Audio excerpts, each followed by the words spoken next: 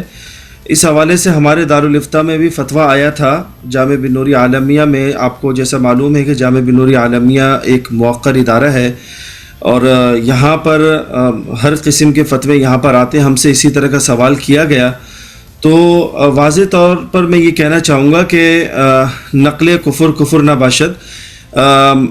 کبھی بھی کوئی چیز نقل کرنے سے انسان کافر نہیں ہو جایا کرتا۔ اور انجینئر مرزا علی کے حوالے سے کوئی میں ان کی ترجمانی نہیں کر رہا۔ ان کے حوالے سے ظاہر بات ہے کہ بہت سارے علماء کو اختلاف ہوگا، لیکن میں یہ سمجھتا ہوں کہ صحیح بات کر دینی چاہیے۔ شرعی اعتبار سے جو شریعہ پوائنٹ آف ویو ہے اس کو اچھے انداز میں بیان کرنے میں کوئی حرج نہیں ہے، اور بلکہ کرنا چاہیے۔ چونکہ ہمارے علماء اس حوالے سے خاموش رہتے ہیں، وہ یہ کہتے ہیں کہ ہم اگر بات کریں گے پتہ نہیں کیا ہوگا۔ میں سمجھتا ہوں کہ اس حوالے سے ہمیں واضح طور پر یہ بتانا چاہیے کہ ان کے جو جملے تھے یا الفاظ تھے اس سے کوئی گستاخی سرزد نہیں ہوتی، نہ ہی وہ گستاخی کے زمرے میں آتے ہیں۔ لہٰذا ان کے اوپر کوئی بھی ہم یہ سمجھتے ہیں کہ کوئی سزا 295C یا اس طرح کا کوئی بھی قانون جو ہے ان پر لاگو نہیں ہوتا۔ مگر مفتی صاحب یہ بھی بتائیے گا کہ اگر کیونکہ الزام لگ جاتا ہے پاکستان میں فوراً کسی پر، اگر کوئی غلطی سے بیان دے دے تو کیا اسے وضاحت کا موقع نہیں ملنا چاہیے اور بیان میں نیت کا تعین نہیں ہونا چاہیے؟ اگر کوئی ظاہر نیت وہ خود بتائے گا انسان کہ اسے موقع دیا جائے، رجوع کا موقع دیا جائے؟ جی بالکل، اس میں باقاعدہ اس سے وضاحت بھی طلب کی جائے گی اور اس سے اس کی مراد بھی پوچھی جائے گی، اس کا مقصد پوچھا جائے گا کہ آپ نے اس کے سیاق و سباق کیا اس کا تھا، سارے معاملات اس سے پوچھے جائیں گے، تب جا کر جو ہے وہ کوئی رائے قائم کی جائے گی۔ نہ یہ کہ اپنے طور پر اس الفاظ اب ان کے منہ میں ڈالے جائیں اور اپنے طور بغیر نیت پوچھے، بغیر مقصد پوچھے جو ہے کوئی رائے قائم کی جائے۔ معروف عالم دین علامہ جواد نقوی نے اس حوالے سے کیا رائے دی، دیکھیے۔ پاکستان میں اس قسم کے مسائل جیسے آپ نے فرمایا ہے کثرت سے ہو رہے ہیں روزمرہ، اور ان کے بہت سارے اور بھی ساتھ سائیڈ ایفیکٹس پڑ رہے ہیں۔ کچھ ان مسائل نے کاروباری حیثیت اختیار کر لی ہے اور کچھ نے فرقہ وارانہ، اور اسی طرح ملکی سلامتی کے لیے بھی یہ ایک بڑا خطرہ ہے، ایک الارم ہے یہ، اور اس پر جتنی حساسیت دکھانی چاہیے اربابان اختیار کو نہیں دکھا رہے۔ آج تو یہ ایک مسئلہ مرزا محمد علی صاحب کے لیے پیش آیا ہے، لیکن اس سے پہلے اور بہت سارے اسکالرز کے ذریعے لیے اور بہت سارے مسائل میں پیش آیا ہے۔ بعض اوقات تو ایسا شائبہ ہوتا ہے کچھ لوگوں کی گفتگو میں، اسے توہین آمیز کہا جا سکتا ہے، لیکن اکثر اوقات جو کیس بنتے ہیں یا میڈیا جن کیسز کو اچھالتا ہے تو ان میں پہلو کوئی اور ہوتا ہے، لیکن اس کو ایک خاص طبقہ اس طرف کھینچ کے لے آتا ہے. اور چونکہ اس سلسلے میں قانون سازی بھی ہوئی ہے اور یہ قانون بنا تو کسی اور مقصد کے لیے تھا لیکن استعمال کسی اور مقصد میں ہو رہا ہے، توہین مذہب کا قانون. اور جیسا آپ نے سوال میں پوچھا ہے کہ اگر ایک مذہبی اسکالر یا کوئی عالم فاضل شخصیت ہے، محقق ہے، رائٹر ہے یا جو بھی شخص ہے، اگر وہ نقل قول کرتا ہے کسی اور شخص کا، وہ نقل قول ٹھیک ہے یا غلط ہے، اس کی صحت و سقم ایک الگ بات ہے، وہ اس کو پرکھا جا سکتا ہے کہ اس نے جو نقل قول کیا ہے وہ دلیل کوئی رکھتا ہے یا نہیں رکھتا، لیکن خود نقل قول کوئی نہیں توہین شمار نہیں ہوتا. جیسا کہ ایک محاورہ بنا ہوا ہے کہ نقل کفر نہ باشد، یہ ایک عربی، فارسی اور اردو ماحول کا ایک مسلم محاورہ بنا ہوا ہے. لوگ اس کو عموماً ایسی باتوں کے بیان کرنے کے موقع پر ذکر بھی کر دیتے ہیں کہ نقل کفر نہ باشد، یعنی اگر ایک کفر کی بات ہے کسی اور نے کی ہے اور آپ اس کو کسی مقصد کے لیے پیش کر رہے ہیں مجمع کے سامنے، عوام کے سامنے یا کسی گفتگو میں حوالے کے طور پر، تو یہ کفر نہیں ہوتا. کفر کی بات نقل کرنا کفر نہیں ہوتا. گستاخی کی بات، جس نے گستاخی کی ہے اس کو پیش کرنا، جیسے عدالتوں میں اگر ایک وکیل اٹھ کے کسی کی گستاخی پیش کرتا ہے تو وکیل یا جج گستاخ نہیں شمار ہوتے، یا اگر ایک اینکر ہے وہ کسی کا نقل قول کرتا ہے تو وہ نقل قول گستاخی نہیں ہوتا. اصل جو مرتکب ہوتا ہے گستاخی کا وہی گستاخ ہوتا ہے. اور کوئی شخص اس کا حوالہ دے یا اس کو تنقید کرنا چاہے یا اس کے اوپر کوئی تبصرہ کرنا چاہے یا اس کے کوئی اور حکم بیان کرنا چاہے تو وہ تو قطعاً کسی بھی عقل و منطق کے تحت وہ گستاخی نہیں ہوتا. اور شرعی لحاظ سے بھی جو موازین ہیں شریعت کے، ان کے مطابق ہی اس کو گستاخی شمار نہیں کرتے. اسی نقطے پر کہ انجینئر محمد علی مرزا پر مقدمہ بنتا ہے توہین کا یا نہیں، معروف عالم دین اور مولانا زاہد الراشدی کے ساتھ زادے مولانا عمار ناصر کی رائے دیکھیے. ظاہر جو بات سننے میں آئی ہے کہ انہوں نے مسیحیوں کے کسی نظریے کا یا ان کے خیال کا حوالہ دیا ہے جو رسول اللہ صلی اللہ علیہ وسلم کے بارے میں رکھتے ہیں. تو کسی کفریہ کلمے کو نقل کرنا یا بیان کرنا یہ تو ظاہر توہین رسالت نہیں ہے. تو قرآن نے بے شمار نقل کیے ہیں، کفار کے جو تبصرے تھے رسول اللہ صلی اللہ علیہ وسلم تو قرآن نے نقل کیے. بالکل. تو اگر آپ وہ پڑھ کے سنائیں کہ کفار یہ کہتے تھے تو نقل کرنے والا تو توہین کا مجرم نہیں ہو. یہ ہمارے ہاں جو مذہبی تقسیم ہے اور ایک کشمکش ہے مختلف طبقوں کی، اس میں پھر ہمارے اخلاقی مسائل میں یہ چیز ہے کہ ہم ایک بات سمجھتے بھی ہوں کہ یہ الزام نہیں بنتا، لیکن چونکہ مذہبی بیانیوں کی اور مذہبی تعبیرات کی ایک جنگ ہے اور اس میں کسی سے، آپ سے، مجھ سے بہت سے لوگ ناراض بھی ہیں، تو وہ پھر سمجھتے ہیں کہ یہ اللہ کی طرف سے ایک موقع آیا ہے، اس سے فائدہ اٹھایا جائے. تو انصاف جو ہے نا، یہی بات میں عرض کر رہا ہوں کہ ہم قرآن میں آیت پڑھ کے تو سنا دیتے ہیں اور رسول اللہ صلی اللہ علیہ وسلم کی اور صحابہ کی سیرت سے واقعات بھی سناتے ہیں کہ مسلمان کو کتنا انصاف پسند ہونا چاہیے. تو ہم بتاتے یہ ہیں، لیکن ہمارے عمل سے جب معاشرہ یا نوجوان نسل دیکھتی یہ رویہ ہے تو پھر وہ اس کا مذہب سے دور ہونا ہی بنتا. مولانا عمار ناصر یہ انٹرویو عبدالعزیز کو دے رہے تھے. اس کے علاوہ معروف عالم دین اور مولانا اسحاق مرحوم کے شاگرد مفتی کاشف علی کی رائے دیکھیے. یہ قانون کی حفاظت نہیں ہو رہی بھائی جان، یہ قانون کو برباد کرنے کی کوشش کی جا رہی. اس لیے 295C کا غلط استعمال کرنے سے سارے فرقوں کو مل کے روکنا چاہیے اور روک رہے ہیں. غامدی صاحب بھی آ گئے، حالانکہ لوگ انہیں سیکولر لبرل کہتے ہیں. وہ حافظ سید حیدر حسین نقوی بری امام سے پیر صاحب آ گئے ہیں، UK سے فتویٰ آ گیا ہے، ہر جگہ سے فتوے آ گئے، بن نوریہ سے بھی آ گیا ہے، دیوبندی بھی بولے ہیں کہ قانون 295C کا اس کے اوپر نہیں لگتا. یہ مسئلہ خالص نقل کفر کا ہے، اور نقل کفر جو ہوتا ہے وہ وہ کفر نہیں ہوتا. نقل کفر تو اللہ کے بندے, آپ کو یہی سمجھ نہیں ہے کہ اللہ تعالیٰ نے قرآن مجید میں کافروں کے قول نقل کیے ہیں کہ کافر یہ کہتے ہیں, یہود یہ کہتے ہیں, نصارہ یہ کہتے ہیں, ساری دنیا یہ کہتی پھرتی ہے کہ نقل کفر ہوا. تو نقل کفر اللہ نے کیا ہے. اللہ کے نبی علیہ السلام نے فرمایا کہ یہ جو مشرکین تھے یہ تلبیہ میں اضافہ کرتے تھے, اور وہ تلبیہ میں اضافہ جو ہے وہ آپ دیکھ لیں. تو یہ ساری چیزیں جو ہوتی ہیں, یہ نقل کفر جو ہوتا ہے وہ کفر نہیں ہوتا.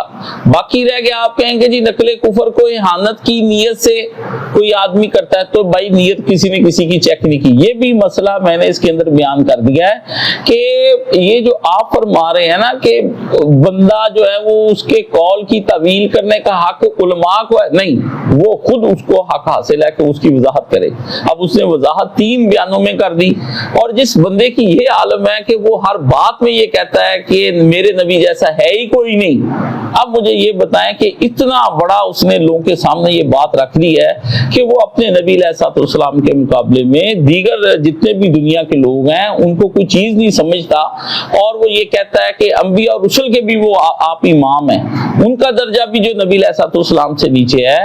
ٹھیک ہے نا. تو یہ جس بندے نے ہر دفعہ درود پاک پڑھنا ہے صلی اللہ علیہ وآلہ وسلم, اور نبی علیہ السلام کی حدیث کی حفاظت کا ساری دنیا کو اس نے بتایا, اور آپ یہ کہتے پھرتے ہیں کہ وہ بندہ جو احانت کر رہا ہے. تو بھائی یہ اگر نقل کفر ہے نا, یہ سن لیں, جس آدمی نے رپورٹ درج کرائی اس پہ بھی لگائیں, کیونکہ اس نے بھی نقل کفر کر کے آگے رپورٹ درج کرائی ہے, اور جس نے کی ہے, جو اس کے ساتھ ہے, جو اس کے پیچھے ہیں, جو اس کے حامی ہیں, سب پر نقل کفر لگتا ہے, کیونکہ وہ سب کہتے ہیں کہ مرزا نے یہ کفر بکا. تو یہ کفر ہے تو پھر سب پر لاگو ہو جائے گا, ورنہ پھر یہ جب یہ کفر ہی نہیں ہے تو پھر خام خواہ اس کو 295 کے کیس میں آپ نے اس میں داخل کروا دیا اس بچے کو, اور خام خواہ آپ سارے جو ہے نا اس بھائی کے پیچھے پڑ گئے ہیں. کسی کو گستاخ قرار دینے یا اس پر گستاخی کا جھوٹا الزام لگانے کے حوالے سے مذہب کیا کہتا ہے, اس حوالے سے مفتی طارق مسعود کی رائے دیکھیں. ہاں, ایک اہم بات یہ کہ جب آپ کسی کو گستاخ قرار دے رہے ہیں تو اس کا مطلب آپ اس کو مسلمان قرار دے رہے ہیں یا مرتد قرار دے رہے ہیں؟ بولو. گستاخ رسول مومن ہو سکتا ہے, تو آپ اس کو کافر قرار دے رہے ہو کہ نہیں قرار دے رہے؟ اور حدیث میں کیا آتا ہے, اگر تم کسی کو کافر کہو اور وہ نہ ہوا تو وہ کفر کا وہ کہاں لوٹے گا؟ تمہاری طرف لوٹے گا.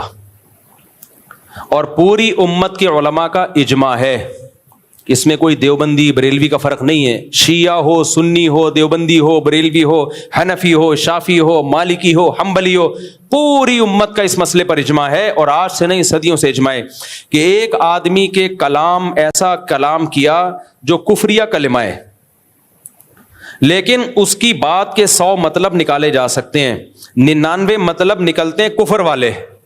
ایک مطلب ایسا ہے کہ جس میں تعویل کر کے مسلمان بنایا جا سکتا ہے اس کو.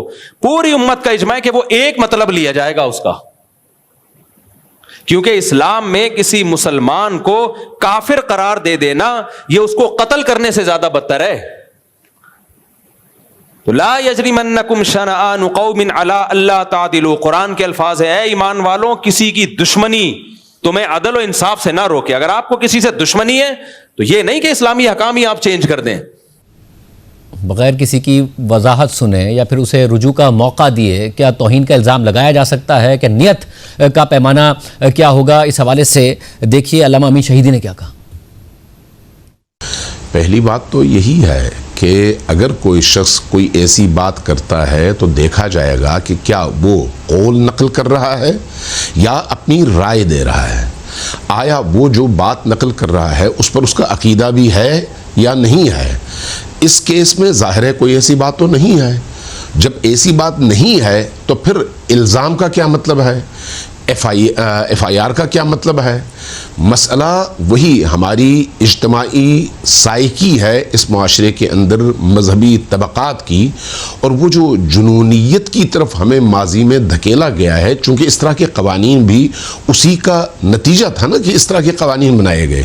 ورنہ میں پھر وہی سوال اٹھاؤں گا کہ کیا پوری دنیا میں کہیں پر اس طرح کی وارداتیں ہوتی ہیں جو پاکستان میں ہوئی ہیں؟ ابھی اگر کوئی شخص کوئی ایسی بات کرتا ہے تو اس کو کٹہرے میں کھڑا کیا جائے گا, اس سے پوچھا جائے گا کہ کیا تم نے ارادتاً یہ بات کی ہے یا غیر ارادی طور پر, کیا تم نے توہین کی نیت سے یہ بات کہی ہے یا نہیں, آیا تم اس بات پر عقیدہ بھی رکھتے ہو یا نہیں. اگر وہ اس بات کا معتقد ہے ہی نہیں, وہ خود ڈیفینڈر ہے, اور یہ بات وہ صرف کسی ایک مکتب یا کسی ایک فرد یا کسی ایک قوم کے نظریے کو نقل کر رہا, چاہے وہ درست ہو یا غلط ہو, اگر نقل کر رہا ہے تو نقل کرنے پر آپ کیسے اس کے خلاف 295C کے قانون کو لاگو کر کے اس کے خلاف FIR کاٹ سکتے ہیں؟ خود یہ FIR کا کٹنا اپنی جگہ ایک غلط قدم ہے, اور جس نے یہ FIR کاٹی ہے خود اس کو کٹہرے میں کھڑا ہو جانا چاہیے کہ بھئی اتنا پاورفل FIR جو کسی شخص کی موت پر منتج ہو سکتا ہے, آپ نے یہ FIR کاٹی کیسے؟ جبکہ وہ شخص توہین نہیں کر رہا, وہ شخص توہین کا ارادہ بھی نہیں کر رہا, اور ساری دنیا جانتی ہے کہ اس نے کبھی اس حوالے سے نبی کریم کی شان اقدس میں کبھی کوئی ایسی بات نہ کی, نہ ہی وہ اس مزاج کا ہے. ہاں, اس کو آپ کسی اور الزام میں دھر لیں, کوئی اور اس پر ایلیگیشن لگا لیں, اس کے خلاف یہ بات کر لیں کہ وہ زبان میں بے احتیاطی کرتا ہے اور سخت زبان استعمال کرتا ہے, تو یہاں پر یہ بات قابل قبول ہے. لیکن جب اس طرح کا کوئی الزام لگے اور کہا جائے کہ اس نے توہین کی ہے, تو یہ یقینی طور پر ایک غلط الزام ہے, اور اس کو ڈیفینڈ کرنا چاہیے اور اس کا تصفیہ کرنا چاہیے کہ ایسا الزام نہیں لگانا چاہیے. کیسے لوگوں پر توہین کا الزام لگا دیا جاتا ہے, اور کیا رجوع کا حق نہیں ہونا چاہیے؟ مفتی فضل ہمدرد نے بھی اس حوالے سے بات کی. بھئی مذہبی طبقہ وہ کسی کا بھی سر تن سے جدا کسی کو بھی مار دو, ہر ایک کے حوالے سے جس سے آپ کا فرقہ وارانہ اور مذہبی طور پر اختلاف ہے, آپ کہہ دیں کہ جناب اس کو قتل کر دیا جائے, اس کا سر تن سے جدا کر دیا جائے. یہی ہے نا ساؤنڈ سسٹم چلانے والی جو تحریکات ہیں, ان کا کیا کام ہے؟ آپ پریشر گروپس ہیں, اور آپ یہ دیکھ لیں کہ ہمارے ہاں لوگ بھی پھر مثلاً یہ ہے کہ ایک شخص کی زندگی کو داؤ پہ ڈال دیتے ہیں, اور یہ نہیں دیکھتے کہ اس سے اسلام کی کتنی بدنامی ہو رہی ہے, اس سے مذہب کی کتنی بدنامی ہو رہی ہے. نوجوان نسل, بھئی ایک شخص سے ہزاروں لوگ متاثر ہیں, لاکھوں لوگ متاثر ہیں اس فکری طور پر. آپ اس کی خدمات کو ایک طرف کر کے, ساری سائڈ پہ کر کے, محض پریشر میں آ کر اس طرح کے فیصلے دیتے ہیں. رجوع کا حق سب کو ملنا چاہیے. جب آپ ایک مفتی کو رجوع کا حق دے رہے ہیں, آپ ایک ایسے شخص کو رجوع کا حق دے رہے ہیں کہ جو ایک فرقے کا ہے, تو آپ انجینئر صاحب کو رجوع کا حق کیوں نہیں دے رہے؟ اگر انجینئر صاحب ابتدا میں اس سے رجوع کر لیتے تو یہ معاملہ 295C تک نہ آتا. کسی پر توہین کا جھوٹا الزام لگانا کتنا بڑا گناہ یا جرم ہے؟ ڈاکٹر مفتی نعمان نعیم کی رائے دیکھیے.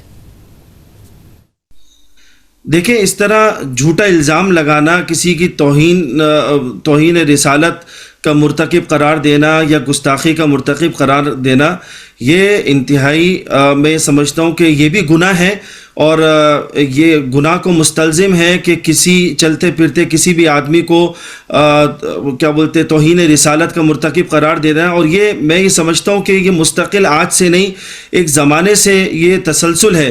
جنید جمشید تھے, ان کے اوپر بھی اسی طرح کا الزام لگایا گیا.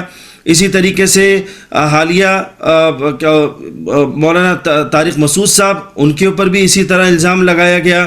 اور اسی طرح اویس رضا قادری, انہوں نے بھی کوئی کسی باہر ملک کے سفر میں تھے, ان سے کوئی الفاظ نکل گئے تو ان کو بھی اپنی صفائیاں پیش کرنی پڑی. تو میں یہ سمجھتا ہوں کہ یہ رویہ ہمیں بدلنا ہوگا, اور اس کے لیے میں خاص طور پر آپ کے اس پروگرام کے توسط سے میں یہ کہنا چاہوں گا کہ دیکھیں, یہ 295C یا توہین رسالت اور توہین قرآن ہو, اس حوالے سے FIR کاٹنے سے پہلے ہمیں چاہیے کہ ہم ایس ایچ او صاحب کو چاہیے کہ وہ سب سے پہلے علماء سے رابطہ کریں اور ان سے پوچھیں کہ آیا واقعتاً اس میں توہین رسالت بنتی ہی نہیں بنتی. باقاعدہ اس پر پوری تحقیق ہونی چاہیے, اس کے بعد جا کر کوئی FIR کٹے اور اس کے بعد جا کر کوئی فیصلہ کیا جائے. تو ہم ان کے اس تھانے پر یا ایس ایچ او پر پریشر یا دباؤ ڈالتے ہیں, اس دباؤ میں آ کر وہ FIR کٹ جاتی ہے, اس پر کوئی تحقیق نہیں ہوتی, بعد میں جا کر پتہ چلتا ہے کہ وہ کیس جو ہے ریورس ہو گیا. علامہ جواد نقوی کے آگے بھی ہم نے یہ سوال رکھا کہ کیا الزام لگانے والے اس بات کا تعین کریں گے کہ جس پر توہین کا الزام لگایا گیا اس کی نیت کیا تھی, کہ اسے وضاحت کا موقع نہیں دیا جانا چاہیے, مذہب کیا کہتا ہے؟ ان کی رائے دیکھیں. اگر جو شخص جو بات کر رہا ہے وہ وضاحت کر دیتا ہے بات کرنے سے پہلے یا بات کے دوران یا بات کے بعد، یا ایسے قرائن، ایسے شواہد، ایسی گواہیاں اس کے تفکر میں، اس کے عمل میں بقدر کافی موجود ہوں کہ وہ جو بات کر رہا ہے اس کا معتقد نہیں ہے، عقیدہ اس کا یہ نہیں ہے، نظریہ اس کا یہ نہیں ہے، تو ظاہر ہے کہ قطعاً اسے گستاخی نہیں سمجھا جائے گا۔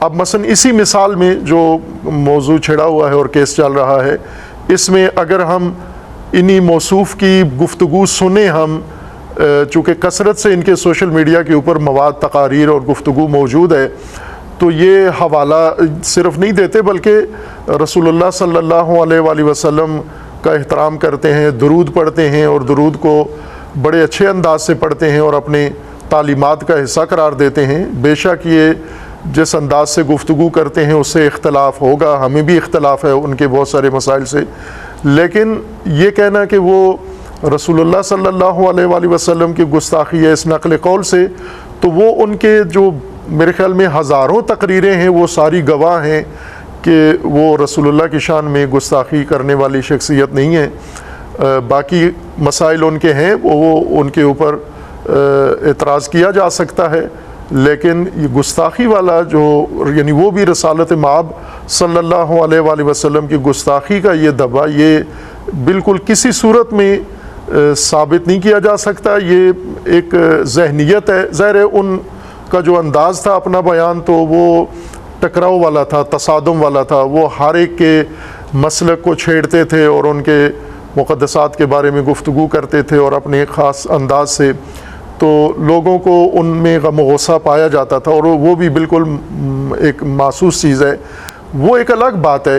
لیکن یہ کہ انہوں نے آیا رسول اللہ کی توہین کی ہے، ایسا نہ ان کی اس گفتگو سے ثابت ہوتا ہے، اور نہ پہلے کوئی ایسا ان کے کلام میں نہ کسی نے حوالہ دیا ہے، نہ ان کی کوئی اور ایسی ثبوت موجود ہے کہ جس میں، اور بعید ہے کہ ان کے ذہن میں بھی کوئی گستاخانہ ہو، اگرچہ وہ بہت ساری بزرگ مذہبی شخصیات یا پرانے بزرگ یا جو اولیاء جن کو سمجھا جاتا ہے یا ان کے نہیں احترام کرتے تھے، لیکن رسول اللہ کی توہین یا مثلاً اہل البیت علیہ السلام کی توہین، اس کا تو شاید تصور بھی نہیں کیا جا سکتا۔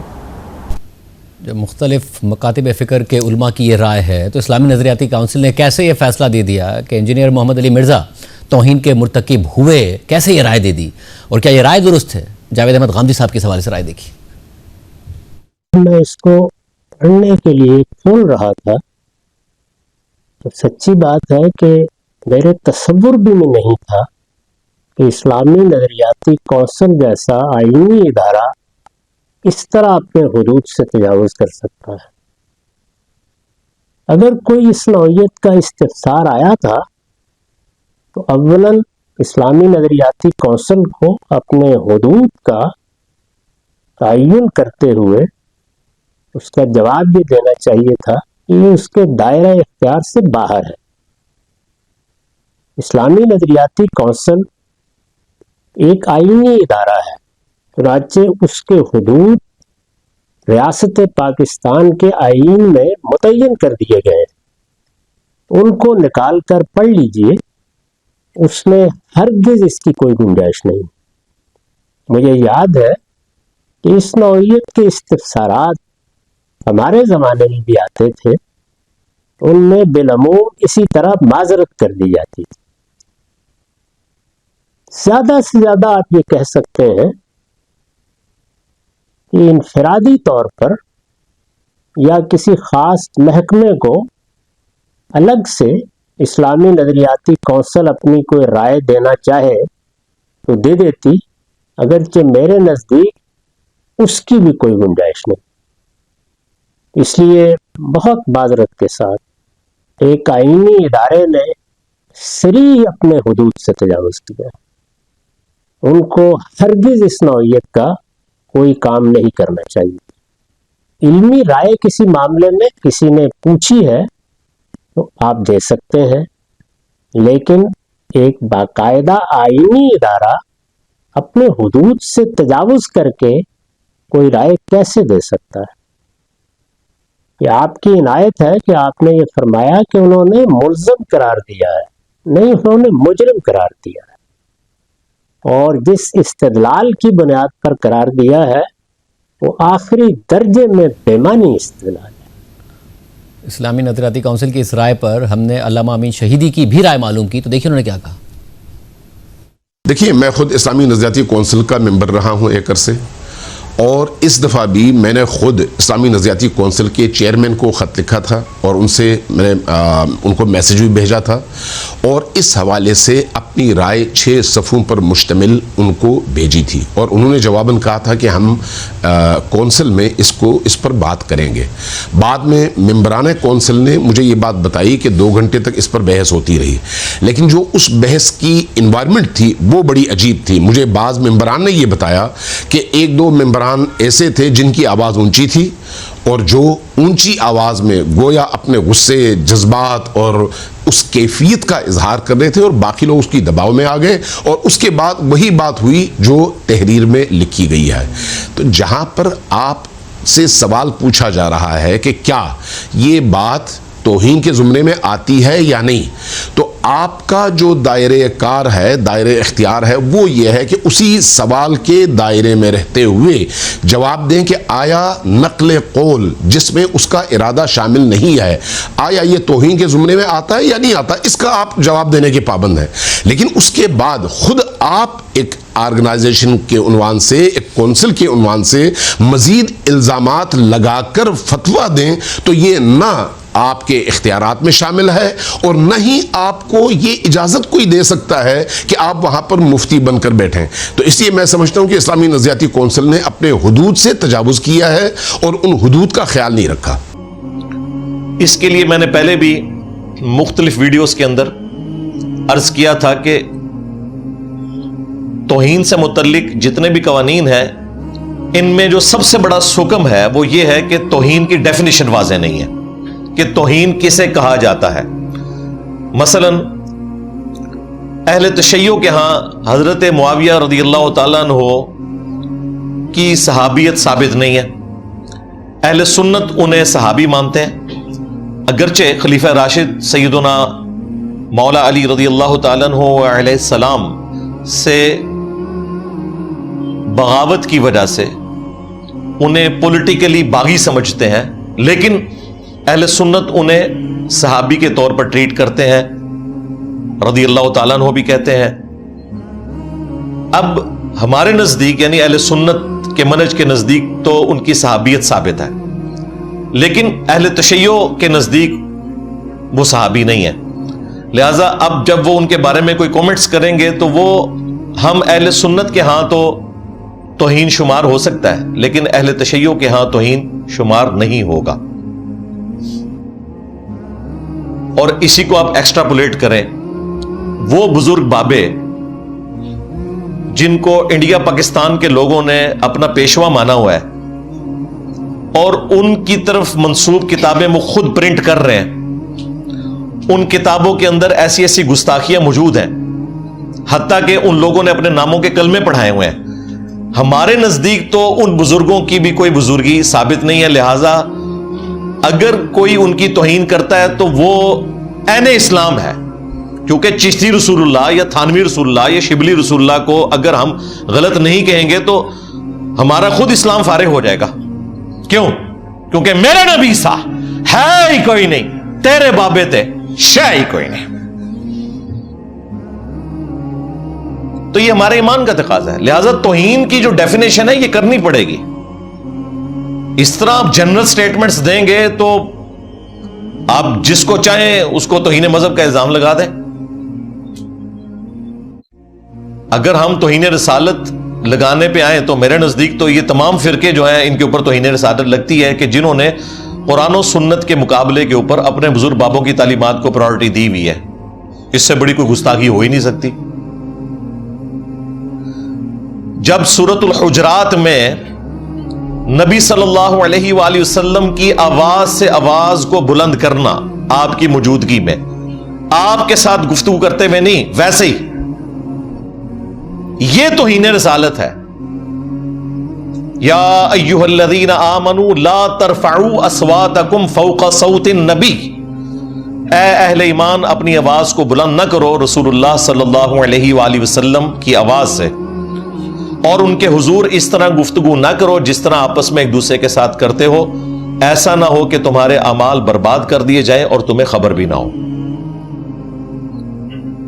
اور یہ آیت مبارکہ کسی عام انسان کے بارے میں نازل نہیں ہوئی، اس مخلوق کے دو بہترین لوگوں کے بارے میں۔ ابن ابی ملیکہ کہتے ہیں تابعی کہ قریب تھا کہ اس مخلوق کے دو بہترین لوگ تباہ و برباد ہو جاتے جب انجانے میں انہوں نے رسول اللہ کے حضور اپنی آواز کو بلند کیا، اور وہ دو لوگ تھے ابو بکر اور عمر رضی اللہ تعالی عنہما وعلیہم السلام۔ تو تواڈے بابے تے شاہی کوئی نہیں، ابو بکر اور عمر جیسا ہے ہی کوئی نہیں، تیرے بابے تے شاہی کوئی نہیں۔ اگر ان کے اعمال بھی برباد ہو جائیں بسبب اس کے کہ انہوں نے نبی علیہ السلام کی موجودگی میں آپس میں گفتگو کرتے ہوئے اختلاف رائے کیا اور آواز بلند ہو گئی، نبی علیہ السلام سے کوئی بدتمیزی نہیں کی، لیکن اللہ تعالیٰ نے فرمایا کہ حضور کی موجودگی میں بھی اگر یہ کام کرو گے تو برباد ہو جاؤ گے۔ اب مجھے بتائیں، نبی علیہ السلام کی موجودگی میں ان کی صرف آواز سے آواز بلند کرنا اگر گستاخی ہے تو نبی علیہ السلام کی تعلیمات سے کسی اور بابے کی تعلیمات کو بلند کرنا یہ اس سے بڑی گستاخی ہے۔ تو ہمارے نزدیک تو یہ سب گستاخ ہیں، تو اس کا اینڈ تو کوئی نہیں ہوگا۔ لہذا توہین کی ڈیفینیشن کرنا ضروری ہے، اور اس کے لیے میں نے ایک 4 سٹیپ کاؤنٹر نیریٹو دیا تھا، یا آپ کہہ لیں کہ ایک 4 سٹیپ پروسیجر دیا تھا، یہ زیادہ بہتر لفظ ہے، SOP دیا تھا کہ اگر کسی کے اوپر توہین مذہب کا الزام لگے تو اس کے خلاف مقدمہ کیسے چلنا چاہیے۔ وہ جو 4 سٹیپ ہیں ان میں سے پہلے 2 سٹیپ جو ہیں وہ پری FIR ہیں، یعنی FIR کٹنے سے پہلے یہ 2 سٹیپ طے ہونے چاہیے، ورنہ FIR کٹنی ہی نہیں چاہیے۔ اور FIR کاٹنے کے بعد پھر 2 مزید سٹیپ ہیں۔ FIR کٹنے سے پہلے جو 2 سٹیپ ہیں ان میں سے نمبر 1 سٹیپ یہ ہے کہ سب سے پہلے یہ اسٹیبلش کیا جائے کہ جس شخص کے بارے میں یہ کلیم کیا جا رہا ہے کہ اس نے کوئی توہین کی ہے، اس کا ایویڈنس کیا ہے، اس کی گواہی کیا ہے، ویڈیو کی شکل میں یا کوئی شخص گواہی دیتا ہے وہ سامنے آئے۔ جب یہ گواہی اسٹیبلش ہو جائے، ویڈیو آ جائے، اور ویڈیو کی فورینزک ہونی چاہیے، یہ نہ ہو کہ AI میں بنی ہوئی ویڈیوز تو آج کل مارکیٹ میں پھر رہی ہیں، کسی کے اوپر آپ کوئی بھی الزام لگا سکتے ہیں۔ اس کے بعد دوسرا سٹیپ طے کیا جائے کہ جس شخص کی طرف اس توہین کو منسوب کیا جا رہا ہے اس کا میڈیکل ٹیسٹ ہو کہ وہ شخص واقعی ذہنی طور پر درست ہے، تو پھر میڈیکلی اسے جب پاگل ڈکلیئر کر دیا جائے تو پھر اور FIR کاٹنے کی ضرورت ہی نہیں، پاگل خانے میں اسے جمع کرائیں، ٹھیک ہے، FIR کاٹنے کی ضرورت ہی نہیں۔ لیکن اگر یہ 2 سٹیپ طے ہو جاتے ہیں اور وہ بندے کا ذہنی توازن بھی ٹھیک ہے، یعنی کوئی وہ بزرگ بابا نہیں ہے، واقعی ایک نارمل انسان ہے، تو پھر FIR کاٹیں، اور تیسرا سٹیپ یہ طے کیا جائے کہ اہل علم جو ہیں ان کے ساتھ اس کی سیٹنگ کروائی جائے، وہ اس کی کاؤنسلنگ کریں کہ بھائی یہ جو تم بات کر رہے ہو ان آیات اور احادیث کی روشنی میں یہ توہین رسالت بنتی ہے، اور تم اس کے باوجود اصرار کر رہے ہو کہ تم نے درست بات کی ہے، اور اس کے بعد تمہیں یہ سزا ہونے والی ہے، تو امید ہے کہ ادھر ہی وہ بیک فٹ پہ چلا جائے گا۔ اتنے بڑے بڑے لوگ، جس ملک کا آرمی چیف ڈر کی وجہ سے گھر میں محفل میلاد کرائے، باجوہ صاحب، اور عمرے پہ راتوں رات پہنچ کے وہاں سے تصویریں کھنچائے، ادھر عام بندے نے کدھر ٹکنا ہے؟ حالانکہ ان کے اوپر صرف الزام لگا تھا۔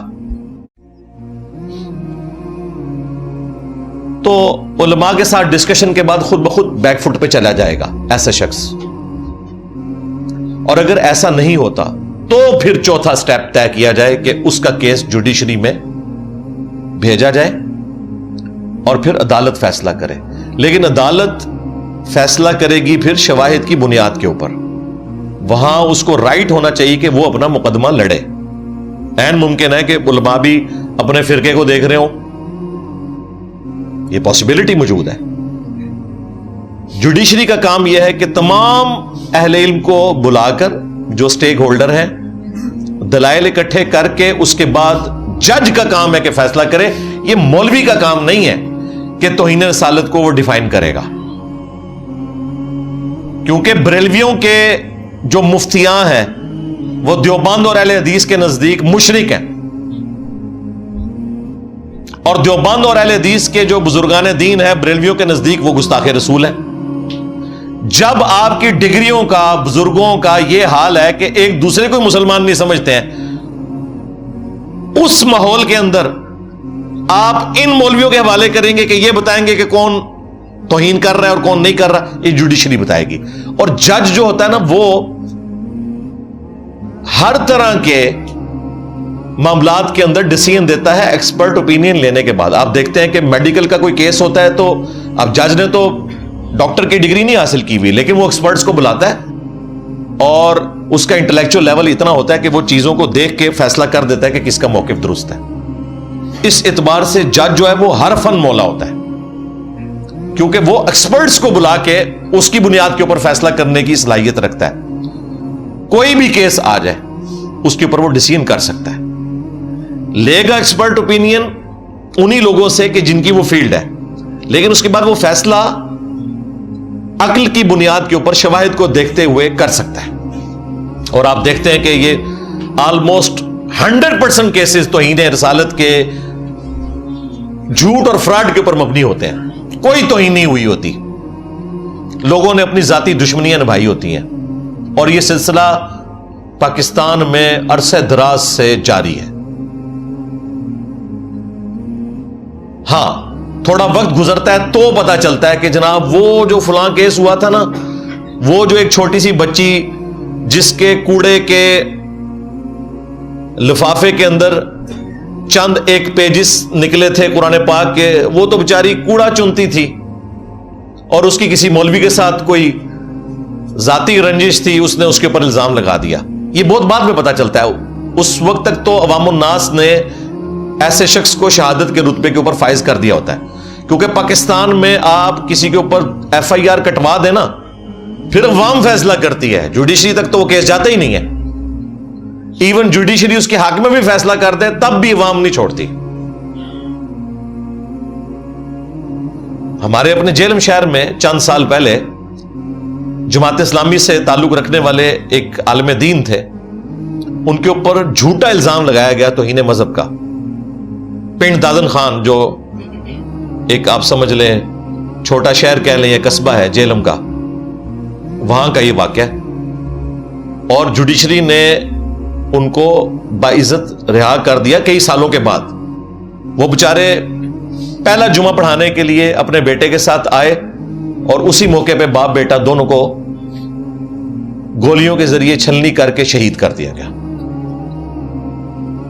یہ تو اس ملک کی حالت ہے.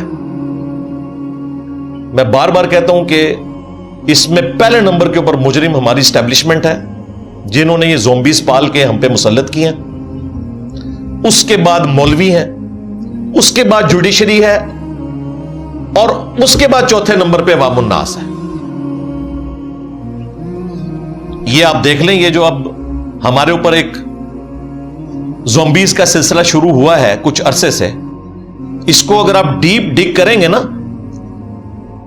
تو یہ آج لوگ کہتے ہیں یہ جین زی جو ہے, یہ والی جو نیو جنریشن جین زی, یہ زیادہ جذباتی ہے. اور بھائی یہ جین زی پہ تو یہ معاملہ ایپیکس کو پہنچا ہے.